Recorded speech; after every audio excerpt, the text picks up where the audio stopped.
மக்கள் தொகை அடிப்படையிலான மறுசீரமைப்பு என்பது தமிழ்நாட்டிற்கு மட்டுமல்ல, ஆந்திரா, கர்நாடகா, கேரளா, பஞ்சாப், ஒடிசா, மேற்கு வங்கம், ஹிமாச்சல், உத்தரகண்ட், வடகிழக்கு மாநிலங்களும் பலத்த சேதத்தை ஏற்படுத்த வல்லது என்பதை உணர்ந்து அனைத்து கட்சி கூட்டத்திற்கு ஏற்பாடு செய்திருக்கும் மாண்புமிகு தமிழ்நாடு முதல்வர் திரு மு.க. ஸ்டாலின் அவர்களுக்கும் தமிழ்நாட்டின் பிற கட்சிகளையும் நான் மனதார பாராட்டுகிறேன். எந்த தேவையும் இன்றி பாராளுமன்ற தொகுதி மறுசீரமைப்பு எனும் பேச்சை யார் கிளப்புகிறார்கள், எந்த நேரத்தில் பேசுகிறார்கள், எதற்காக பேசுகிறார்கள் என்பதும் கவனத்திற்குரியது.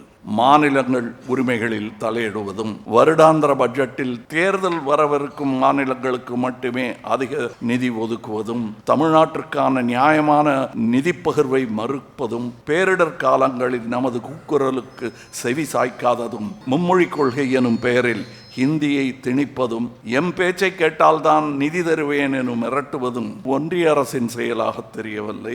இன்றல்ல, நாளை அல்ல, எப்போதுமே பாராளுமன்ற உறுப்பினர்களின் எண்ணிக்கையில் எந்த மாற்றமும் கொண்டு வராமல் இருப்பதே ஜனநாயகத்தையும் கூட்டாட்சியையும் இந்தியாவின் பன்முகத்தன்மையும் காக்கும் என்பதே ஒரு இந்தியனாகவும் தமிழனாகவும் மக்கள் நீதி மையத்தின் சார்பாகவும் வலியுறுத்துகிறேன்.